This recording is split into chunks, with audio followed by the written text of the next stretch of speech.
How's that? That was perfect. And Alice, please. This is me talking at my usual voice, and when I hear it back, it'll probably sound really weird. If I get excited, it might be like this, and if I'm a bit nervous, it might be like this, but in that range. It's beautiful. It's perfect. Don't touch that dial. This is an art attack. This is an art attack. This is a... Hello there and welcome to Ridiculous Passions. I'm Joe Medforce, here with my delightful co-host, Cait Rose, to talk to a very special guest. The artist who created this! That was meant to be so much more dramatic and smooth, but of course, we're here. Look at that. Isn't that just a sight to behold? Handsome and definitely not resembling me in any way, shape or form. And she also created, let's get back to it, she also created loads of artwork, some of which, if you're watching the video version of this on YouTube, you can see pictured behind her, you know, of characters that are much more well known. And she's one of the sweetest people that I've ever met in real life, pre-COVID, Alice Matthews AKA NerfAlice. Alice, how you doing? Welcome to the show. Oh, hi. That was an introduction. Well, that was the impression that I got from you when I literally got the postcard of shirtless Spider-Man that you have right behind your head there, you know, like printed out at the Kind of Funny Best Friend meet and greet in London alongside, I think it was also one of the photos of like Tim, and like it's just, and having seen your stuff online before, I was like, oh my god, this is NerfAlice. She's so lovely. Like, this is great. I think we were maybe hanging out in the queue waiting to meet Tim Gettys. For those who don't know, you know, the Kind of Funny community, the best friends. Google them. They're famous enough already. We're here to talk about Alice and your amazing art and so much more. And also, I'm here with Cait, who, you know, you've just met for the first time properly today. So, Cait, you how are you doing? You good? Yes. I'm doing great. I'm very excited to have a chat with Alice for the first time. I feel like we've been following each other on Twitter for at least a year, and I've had the pleasure of seeing your artwork in random spots on the internet. I'm a huge fan, so I'm really excited to get to have a little chat with you. From Twitter mutuals to besties, maybe, you know? Goodness. We'll have to wait till the end of the episode. Stay tuned. Don't touch that dial. There's a lot of pressure. No pressure. Friendship now. Chill, friends. It's all chill. It's all chill. And we can even see a little bit of Nora, Cait's adorable cat, getting settled in the background. So I think it's all gonna be well. The Nora chair is in full effect. So let's start with the art. I know you will have talked to so many people at different points, but from the research that I did, I know of course that you started out primarily as a traditional artist. Ever since, when did it, when, you know, how old were you when you first realized, like, oh my god, I want to draw and create things? I suppose I've always been like the arty person, like out of the friendship group, and like doing GCSE art and then A-level art and that type of thing. And it kind of took a back seat a little bit when I went to university the first time. And then when I dropped out and I had that bit of a year of nothing, I started getting back into it. And it was, mainly just pencil drawings, not like super traditional in terms of what I was drawing. It was always fan art. Like it was Sherlock, it was Doctor Who. But it was all just like grayscale pencil drawings. And then I got my iPad, and then it like took off again. And my love for drawing came back in full force, and lots of colours. Yeah, that's something that immediately stands out about your art and you. You're such a bright, vibrant, bubbly person. And so and I think it really comes across in the art that, as I say, you can see, and we'll show off some more pieces of it. Follow at NerfAlice on Twitter, Instagram, TikTok, and follow her on Twitch and subscribe to her on YouTube. Support that. Go to patreon.com/NerfAlice. If you sign up at a certain tier, you can get a print of your own, every month, every other month. Do all those things.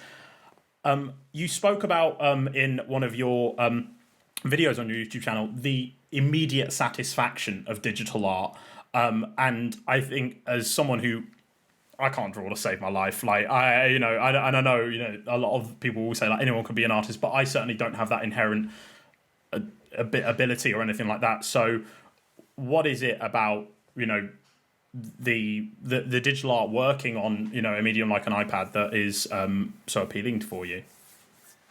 I think part of it is just the convenience for me that, I feel like drawing, okay, I can just draw. I'm not like getting out paints or finding a sharp enough pencil. I mean, you could be prepared for that type of stuff. I mean, sketchbooks exist, but the convenience that I can just pick up when the need takes me, stop if I don't feel like drawing anymore, then come back to it like quite immediately. And I don't know, I think that has meant that I can get pieces done that I don't think I would have had the staying power if it was traditional, if I knew, okay, I need to set up and sit down to do this for a few hours and then maybe come back to it again or let this layer dry. Like, I'm quite impatient. So being able to like maybe recreate some of those, I don't know, techniques or whatever, but doing it digitally is, I don't know, it's easier. I don't want to downplay digital art. I think digital art is real art and all that type of stuff, but I don't know. For me, it's easier and more immediate, so that works for me. So I enjoy it. So what programs do you use on your iPad? As a person who is also not an artiste and has struggles creating stick figures, I've personally messed around in Procreate a little bit, and I think Procreate is very fun. Do you use a Procreate ever when you draw? Yeah, so everything I do is in Procreate. Everything. Oh my Everything I gosh. do. Okay.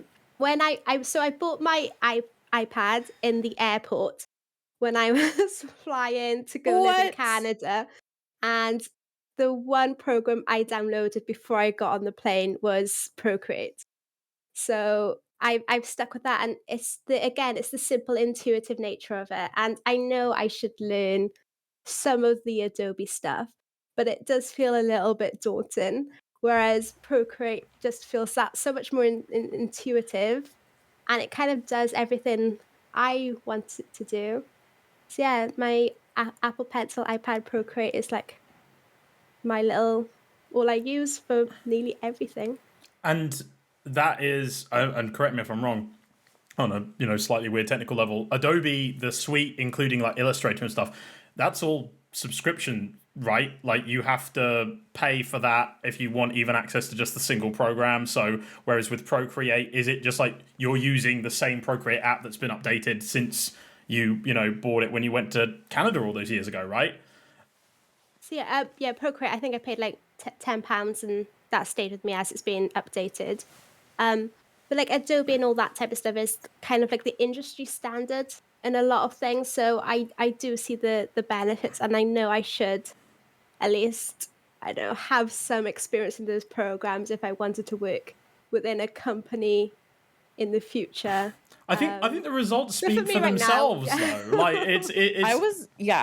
They really do. I was gonna say, like, the results of the artwork that we see even behind you and that I've seen online, like, I imagined that you would use Adobe or Photoshop or something, and the fact that you and I have used the same mode of of Procreate, and based on what I've created versus what you've been able to create, like, amazing. You should Procreate should use you for advertisements, because that is amazing that you're able to create that. Watch on an iPad. watch this space. Apple, whoever's in charge of that department, get NerfAlice. Come on. Real. And that brings to mind something, taking it a little bit back to the inception of this little show and creating that. I put out a question on Twitter before, and this will be released at a later date, et cetera, et cetera. But I had asked towards the tail end of 2021, like, what's your passion? What inspires you? What do you love most? While this show is still being developed with myself and Cait, what makes you happy? And you, Alice, were one of the, if you recall, and I've got it in the doc, so hopefully you remember. There's evidence. Yeah, there's evidence. I've got the receipts. But you direct messaged me on Twitter, and you said what makes me the most happy is that someone may feel better about their day because of me, and that struck a chord with me because that happened to me, long story short, during my first week of Twitch with someone I never even knew. Some random kid in Australia who commented to say that I made their day better. And with that in mind, art is not your full-time job, is it? Like, you are working a day job, and it was not too long ago that you got this new job, a little coffee shop, right? So I remember you talking again in one of your recent sort of update videos, Ask Me Anything, just about how happy that is making you, and and the fact you're able to tie it into not just your art, but a little sort of culture community. Would you mind elaborating on that and talking a bit more about that? Yeah, I think, I don't know, I do feel super lucky to be in the environment I am, in terms of working environment and stuff. I've worked a lot of service industry jobs. Some fine, some not fine. But where I am now, and it's a proper little coffee shop. It's quite close to the university. It just has a really nice atmosphere. It's not open super early or super late, and I can work quite flexible, quite part-time, and I get to spend time on the coffee machine. I get to make nice coffees. And as I said to you, there's enough time in the day to have those small interactions with customers and people and regulars. And to have the freedom and opportunity to do that in a service industry thing, I really appreciate and really grateful for. I'm not just churning out things. I can have the little moments with people, and I really enjoy that. And it's given me the opportunity to spend time on my art, and I will usually have 3 days off a week so I can have a day that I get on with commissions or Patreon stuff, and being able to do that gives me such a better life balance. And I'm so much happier now than I have been in the past. It sounds a little bit silly because I've gone back to working a minimum wage service industry job from other things I've been doing before, but I don't know, I'm happy, and that feels more important than a lot of things. So I'm really lucky and grateful to be in that position where I can just work enough in a job that makes me happy to pay the bills and give me enough free time to do the other creative stuff I enjoy doing as well. It's good. I'm very lucky. That's it. It's if you're happy, that's worth more than any job can pay, right? And I know, and free coffee. Oh. That's it. Free coffee. Yeah, that's all you want. Sign me up. Yeah. You're Not having to wake up at the crack of dawn and free coffee. That sounds like the perfect job. Because Cait is you're about to probably take another sip of that London fog if it's not already finished. You start. We are not sponsored. It's not. But I'm open to it. No, that. Yeah, that is the one thing that's held me back from ever wanting to do a cafe job. Was I was afraid that I would be asked to come in at 5 in the morning, and for some reason I just could never deal with that. But I come from a family of restaurant workers, and I got to grow up in restaurants, coffee shops, and there really is something so special about those little meaningful interactions. It doesn't feel like the most important job, but it's you know, sometimes like to me, like on my like darkest days, like going to Starbucks is like the highlight of my day. And if I have a meaningful interaction with my barista or my cashier or something, it like means the world to me. Like it's so great. So I give you high praise, and it makes me so happy that you enjoy your coffee shop job so much, because I think because it's also the worst when you go and your barista's like just really grumpy and acts like they don't really enjoy their time there, and it's like, you know, I know so many people who are baristas and take a lot of pride and joy in their work. So I love that. Okay, so you know, we know you're really good at digital art, but how are you with your latte foam art? I need to know. Decent. Decent? Okay, I can okay. send you some photos. They could pop up here and here. Yes, we will do I that. would love this.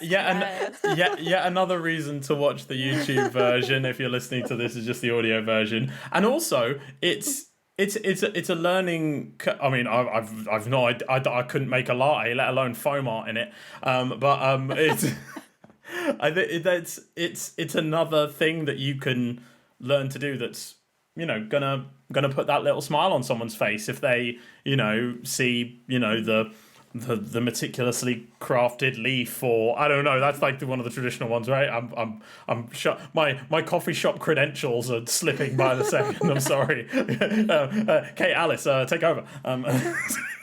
But yeah, like drawing a little smiley face on with foam on a baby chino for a kid, and like seeing the like reaction when you put it down. Like it's, I mean, Okay, I'm sorry. it's just a little happy moment. Did you say a baby chino? A baby chino. What is a baby Oh. chino? I've never heard of this. It's just foamy milk. Foamy milk with a bit of chocolate powder on top, yeah. But it's called a baby chino. It's like for the kids. I have never heard of that, and I love that so much. I mean, it makes sense, but oh my gosh, I love that. It's because I've heard of like a puppuccino, which is like whipped cream in a cup for dogs. I've never heard of the baby chino. That's so cute. That's a cultural difference right there. I didn't realize I've never heard of a puppuccino, whereas baby chino is like on menus in like chain coffee places over here, right? Like, oh my gosh. Maybe they're in places in the United States. I don't know. Is there a catachino though? Like, this is the thing: puppuccino, baby chino. We need, you know, I can tell Nora's very much engaged in the conversation. She's asking, like, have we heard? If I was able to put a little leash and harness on Nora and take her to my local Starbucks, I'm sure I would ask for a catachino of some kind. And it would probably be like a little saucer of milk. With a little smiley face. Just like, you know, the little cat ears, like just drawn on it, you know. The little cat ears and like the little upside down 3, like the little cat mouth. Yeah, you know, just like, you know, little catachino whiskers. Like, it's Alice. I think we've got a suggestion box thing for your coffee place. Yes, if they ever ask you for any.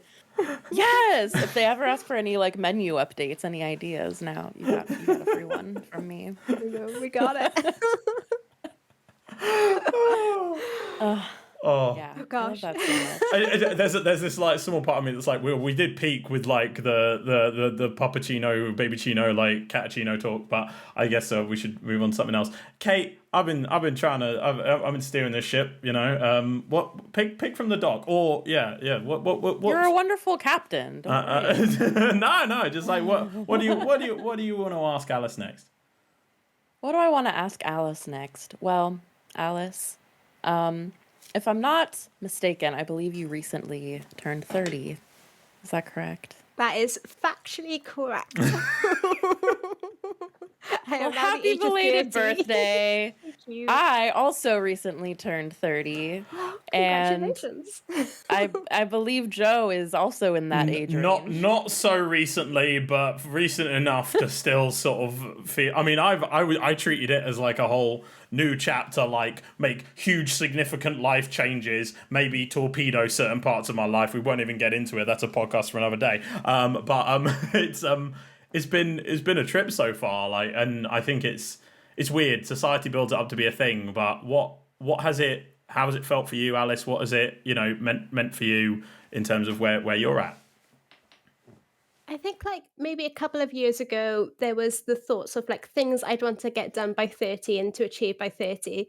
But then as it got closer to that approaching date of doom, that became like less important and I don't know, it did become just another birthday, which I'm kind of okay with as well. I haven't had to fill in a form yet where I've had to click like the older age range box. If I'm having to click like a 30 to 40 box somewhere, like, I might have a little bit of a crisis then. I've had to do it. I've had to do it Oh, once, and it was strange. I- But I made it through. Most of the ones I've done have been like 26 to 30, and I was already there the past few years. Like, but also it's sometimes you do face the mortality of it. But also I think that over the past couple of years, for those who might be listening in the far-flung future, there was this whole pandemic thing, which kind of put life on hold in a lot of respects for a couple of years. So in addition to it, maybe being just another birthday, I think it meant that actually, I think once we got put through that first year where we were like, oh, I don't have to have written the great novel or, made every masterpiece that I had on the back burner creatively or whatever, as while we're all dealing with everything that we were dealing with throughout that, I think it maybe certainly for me, put a lot of things in perspective as to, what I want to achieve moving forward. Not by 30, not like, in the next, year even necessarily, but, it helped bring things into focus for me. Was that something that you've been sort of thinking about? Have things started maybe falling into place for you since, or? I think like, a lot of things have happened like either side of that specific date. Like moving into like this place, like I haven't been here that long, maybe about 6 months. The new job as well kind of happened about the same time. So like leading up to 30, there were like those big life events that meant going into 30, I was in like a happier and better place. And maybe if I wasn't so happy, 30 might have been more daunting. And I may have in my mind created, well, this is the age that this is going to change, or put more pressure on myself to make it a significant date to create change within myself. But because so much positive change had happened leading up to that date, it was, I don't know, me and Joe, as in like my Joe, on my 30th birthday went down Not this to the one. pier. Not that one. My one. Got chips and sat on the pier and just ate them, and that was like kind of what I did for my birthday. And it was fine. I was happy with it. I had a good time. I don't know. I think it just like maybe it's just my whole mindset over the last year or so where I've kind of not given up on being ambitious. I think that sounds like a little bit sad, but just being happy with how things are, and that's okay. And it doesn't mean my priorities might not change in the future. That's fine, but I don't have to be chasing stuff. And I don't know. Have you watched Tick Tick Boom recently? Yes. I Cait? haven't yet. I want to so bad. I haven't yet. Well, But please reference it, because by the time this is out, I probably will have seen it. well, you know what? I'll make it happen. We'll have a watch party, maybe right now. Yes. No, we got a show to do. I mean, to be honest, I was in a very emotionally I probably shouldn't have watched it at the time I watched it, but it was also so good and cathartic for me in a lot of ways. And for those who don't know, Tick Tick Boom, Netflix film, watch it now, starring Andrew Garfield, based on the life of Rent creator Jonathan Larson. Yeah, Andrew Garfield. Yeah, exactly. We stan. We do stand. Yeah, directed by Lin-Manuel Miranda, with songs not by Lin-Manuel Miranda, so it doesn't have that tenor to it.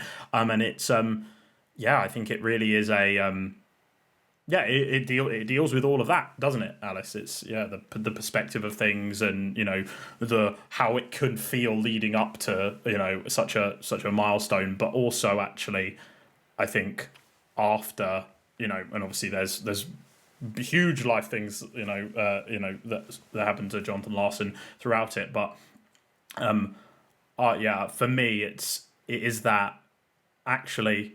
You know what? Shooting for the moon is amazing, and a lot of people work best when they have these huge, lofty goals, like crazy big ambitions or whatever. But sometimes it's better to actually dial it back and think like, okay, yeah, let's just focus on this. Let's make this change bit by bit, and hopefully be happy with that, and it's easier that way, or it can be easier that way for I think most people.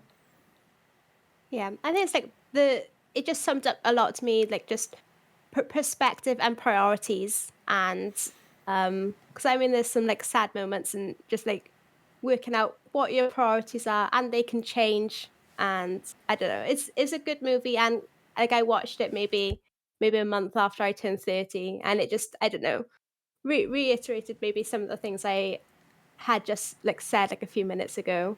But yeah, I mean, turn 30, fine, don't panic. If you're watching this about 10:30, it's okay.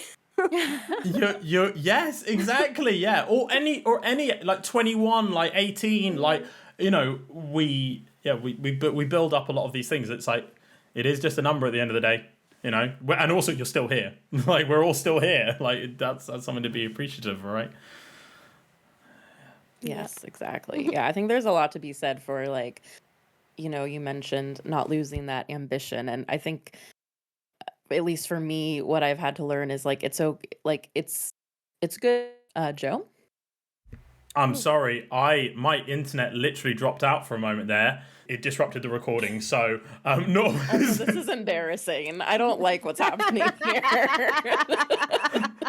I can see what's happening, and I have a clue.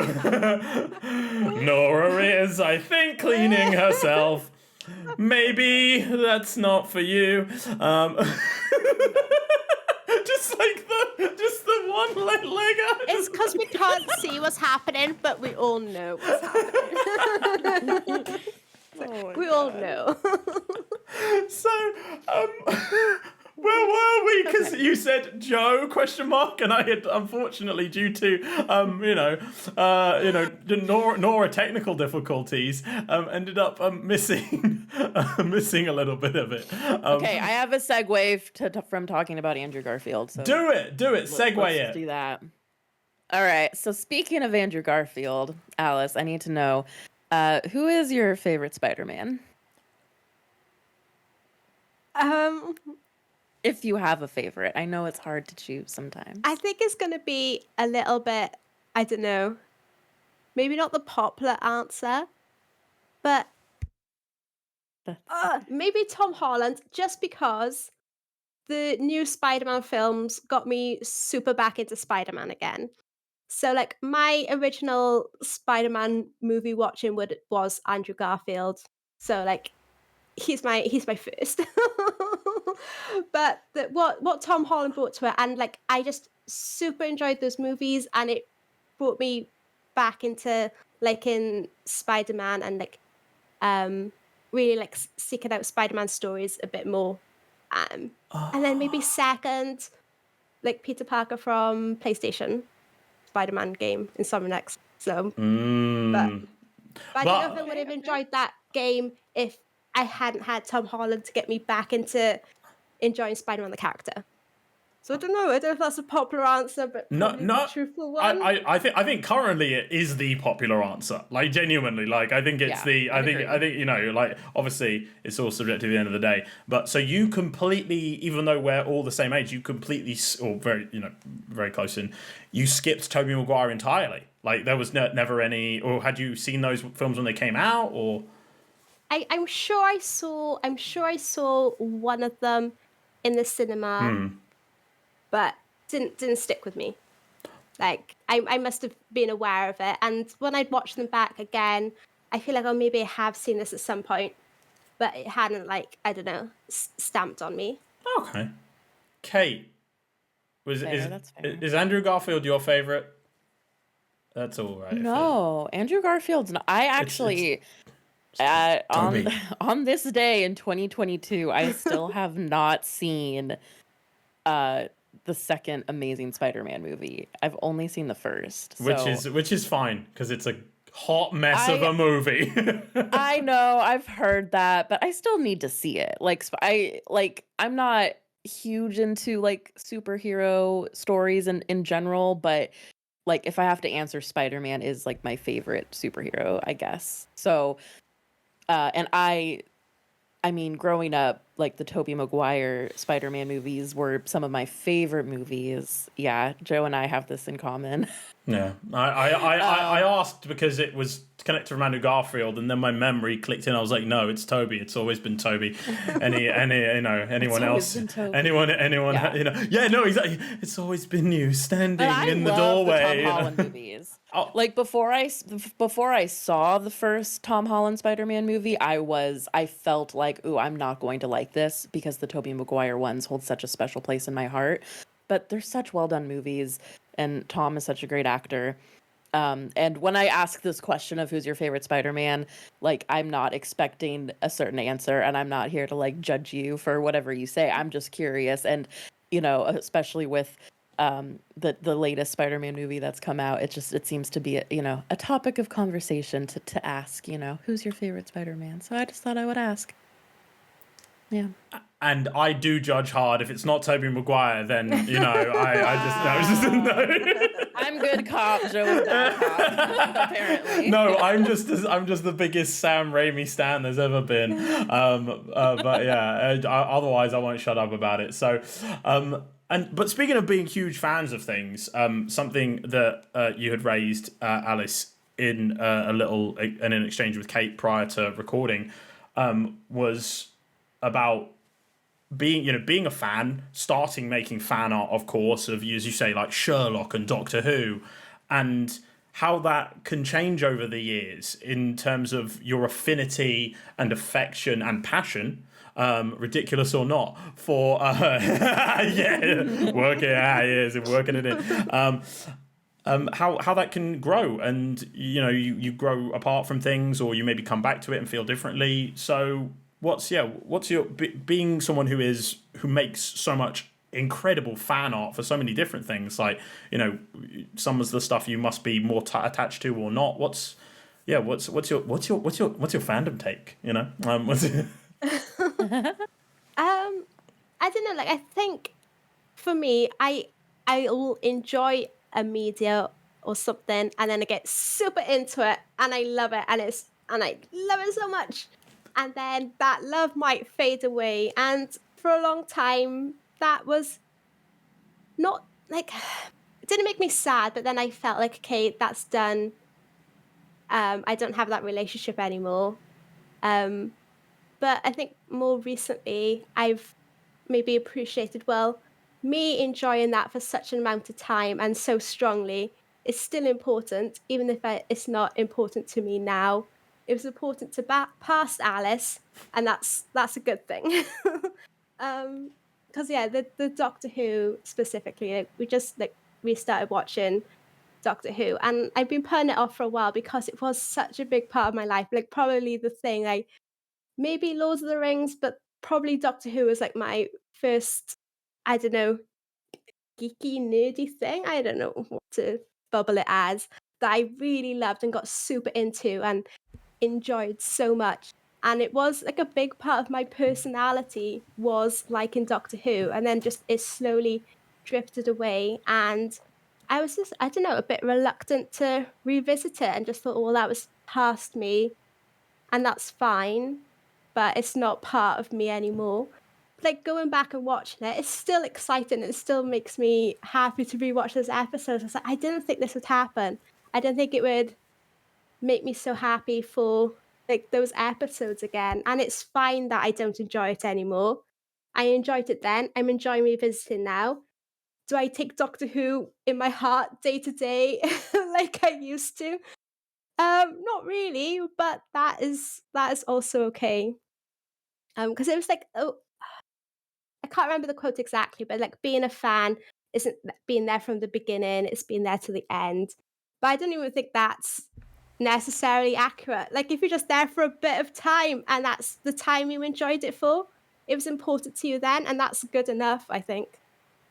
I think it's about your beginning and end with it more than anything else, isn't it? That's what being a fan is. It's not, I mean, I'm a huge Spider-Man fan. I would have loved to have been there for Amazing Fantasy 15, but I was not born. Like, it's just like, I think anyone who tries to gatekeep based on, music, it's huge with music especially, just like, oh, I like their older stuff better. They were better, 10 years ago when I saw them. And, I look down upon you because you're a new fan. You won't like the new stuff. It's like, no. Yeah. Just like, be happy that there's still, everything, whether it's Doctor Who or, Spider-Man, and other non-nerdy things, people, I really like that quote. I don't know, I've not heard it before, but it's like, about being there to the end, asterisk, like, whenever that is for you, because you might, there might come a time where, you're like, oh, there's a new series of Doctor Who out, and you're just like, I'm good, like, and that's absolutely fine if it's not for you anymore. And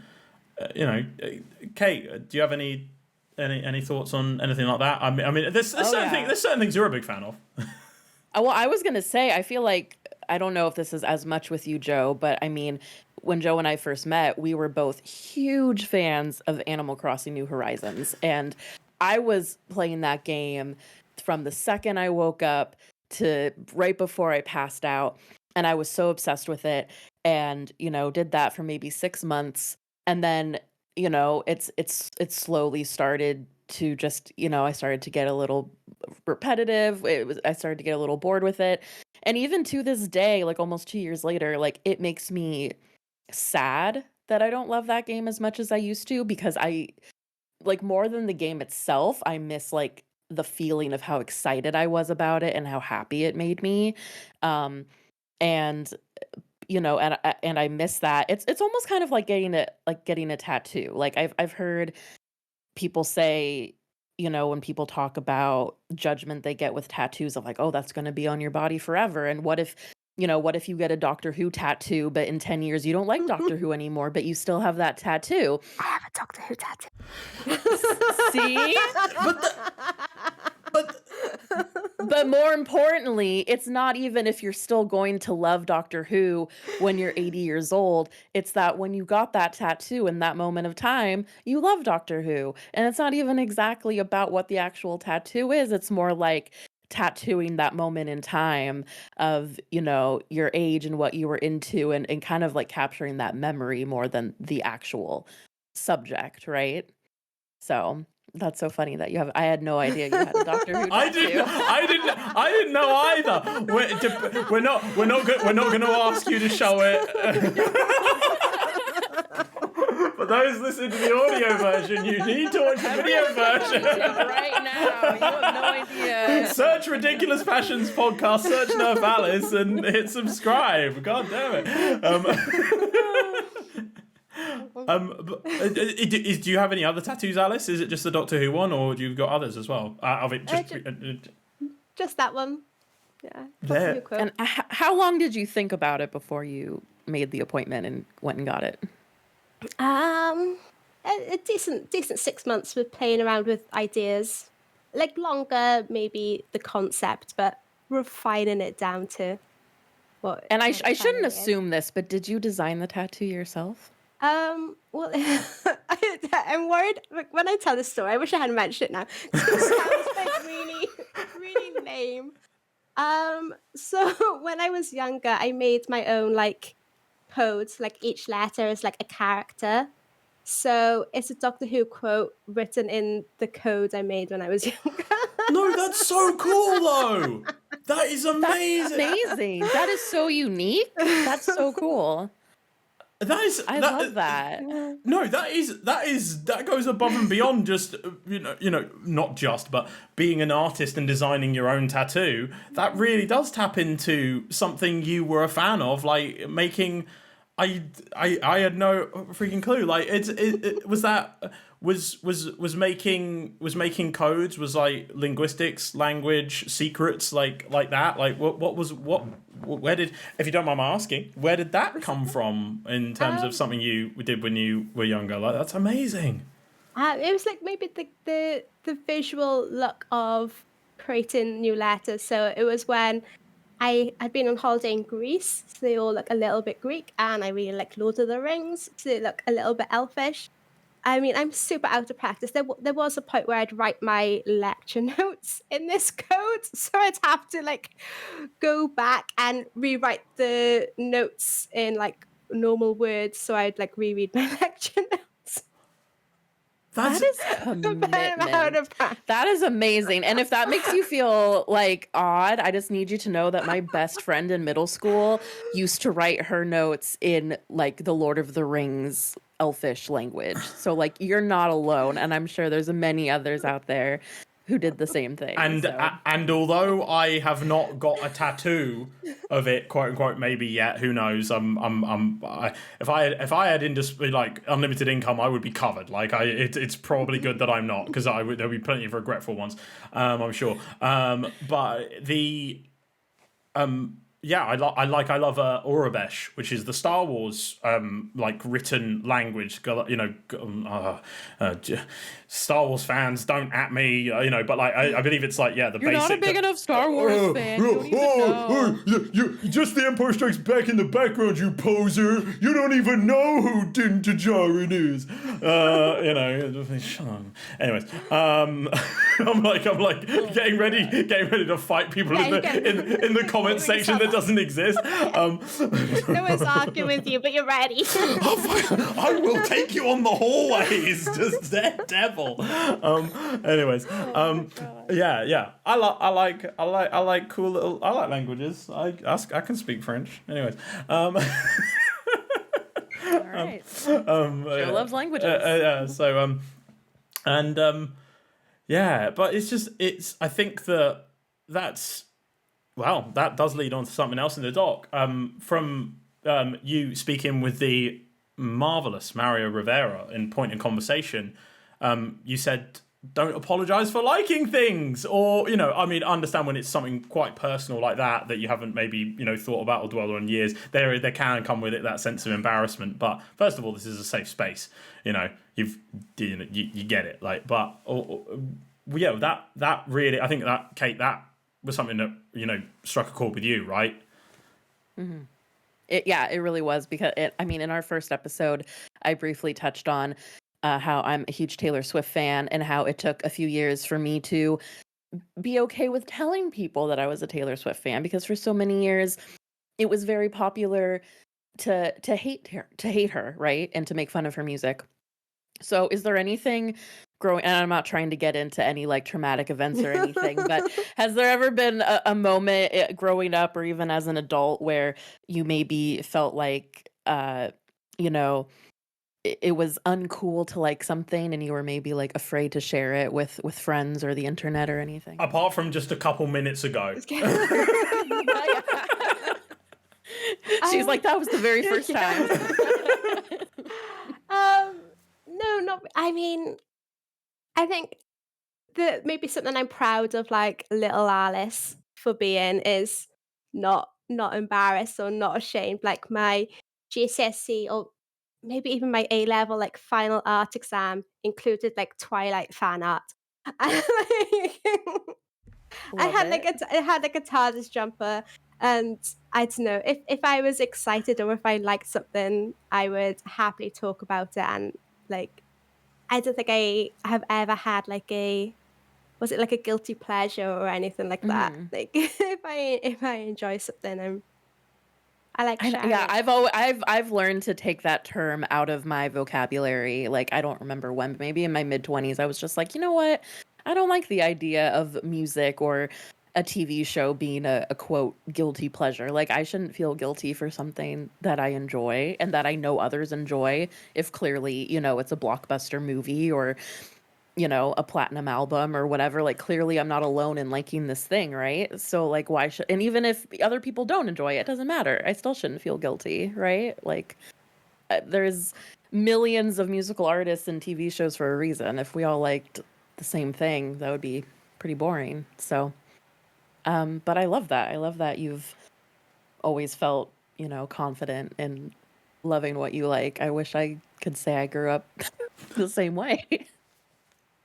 I think it's So, one of those things, like, as bad as rap and sometimes deservedly like fandoms get and stuff like that, the idea that you can enjoy content and be happily exclaim that you enjoy that, and just being with other people who also enjoy similar things and similar shows and stuff can be so rewarding and so great. And um, it would be sad if people felt like they had to hide shows that they like because of like their friends or like their company they keep don't enjoy it, or they're worried about what they'd say. I mean, that's I don't know. Don't be in that position. it is really sad. And I mean, I think there's, sometimes some negatives that have come out of us being so connected through social media and the internet in general. But I think one of the great things, and I mean, like, the three of us have kind of come together, through Twitch. And at least for me, like, I have, found people that I had things in common with that I never thought I would find, you know, ever. But that's what's so great about the internet is you're able to find those niche communities. Whereas maybe like when we're in grade school, that's why it's a little harder because, you know, who knows what we grew up liking. But it's like if I, really, really want to talk about, you know, Twilight or Taylor Swift or whatever, it's like I know there are places on Twitter or Tumblr or Discord or wherever where it's like, ooh, if I want to talk about this, I know I can find, at least 100 people right now that are online that are willing to talk about it. So, um, but yeah, that's really great. So I need to know, do you have, I'm sure, I don't know if you treat them like your babies or anything, but do you have like a favorite piece of art that you've created ever? um, I mean, I think there's like some pieces that have been maybe more impactful, or the reason why I like them more is because they signify something. Like Shirtless Spider-Man, I think will always be one of my favorite pieces because it started like so much for me to get to know so many people, like wind back to the kind of funny community, like so many people I got to know through that piece. Um, I really like. I think at the moment it might have been my answer to something else before, but like my Loki painting that I did with like watercolor and going back to traditional. Like as much as I love digital art, I think at the moment that still might be my favorite piece because I applied maybe a lot of the stuff I learnt in digital art and then went back to traditional. And I think that still might be my favorite piece at the moment. Well, because in a lot of your digital art, there is sort of a watercolor-esque, um, look to some of your digital art. So that's cool that you got inspired from your digital art to go back to a traditional physical watercolor. That's really interesting. Yeah, because I didn't Um, paint like that before I went digital, but then going back to trying to draw something like IRL and taking all the stuff I learnt digitally and applying it to more traditional stuff. Yeah, I think Interesting. that's Yeah. my favorite at the moment. Let's just say that. Yeah, and we will. I'll make sure that we put it there in the edit as well. And Yeah. I think that really does bring it round cyclically, circularly. I've definitely messed those up. I think it brings it round, and especially Full circle. full circle. And I didn't want to interrupt because it was so amazing, but just a couple talking points earlier on. You nailed what I think Cait and I want to accomplish with this show, really, as well. So thank you so much for that, Alice. You maybe didn't know because when I first asked you to be on, you were like, I don't know what it is, but I trust you. And it really is that, yeah, don't be ashamed of what you love, whatever it is. And just tell someone, tell anyone, and you will find the people. And if people shame you for it, they're not your people, they're not your tribe, they're not your community, they're not, not to say they're not your friends or family sometimes have trouble dealing with stuff like that. They might not understand, especially if it's a creative artistic endeavor that they can't necessarily relate to. But I just it's incredible that it seems as though over the past few years especially, Alice, you've found your physical space and online space, and made so many friends along the way, myself included. That's partially down to Shirtless Spider-Man. So we've got Greg Miller's hairy torso to thank for that, I'm sure. I guess I have to put a picture of that up now. Sometimes I like consider myself like, how many times have I drawn that man's bare chest? And then I don't want to think about it.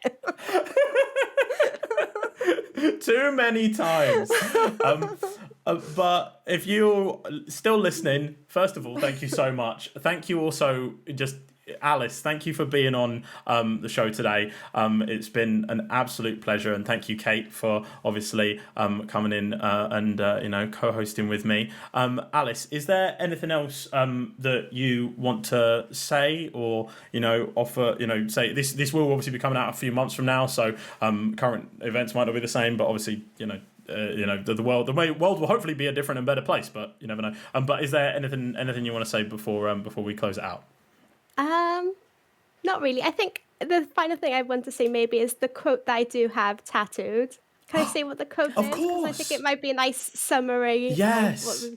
Absolutely. Let's hear it. So it's, I am and always will be the optimist, the hoper of far-flung hopes, and the dreamer of improbable dreams.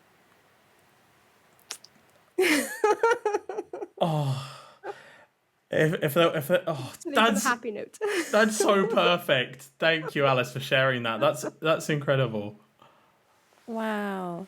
Oh, I need to go back and watch. Thank you so much for sharing. Yeah. Thank you for sharing everything you shared today. If you want to see Alice's brilliant art and support it, obviously the video version of this podcast, Ridiculous Passions podcast on YouTube, we've shown a lot of it while we've been talking about it. But more importantly, again, please go and follow NerfAlice on Twitter, Instagram, TikTok, Twitch, wherever you are on the internet. Subscribe to her on YouTube, NerfAlice. We'll put all the links down below. And if you want to support her art and help continue to have her work put a smile on everyone's face, you can do so at patreon.com/NerfAlice. There's so much more on offer there than what we've seen and discussed today. Thank you for listening and watching again. You can follow us at PassionsPod on Twitter. You can subscribe to Ridiculous Passions, of course, on YouTube. I've said that too many times. And until next time, it's goodbye from me, Cait, Nora, and Alice. Let's say bye. Bye, everyone. Thank you for watching, Alice. Again, thank you for being here. Thanks for having me. Bye. Yeah, and until next time, make good things, be good. And we are out recording. What timing with Nora? That was perfect time to say goodbye. What just happened?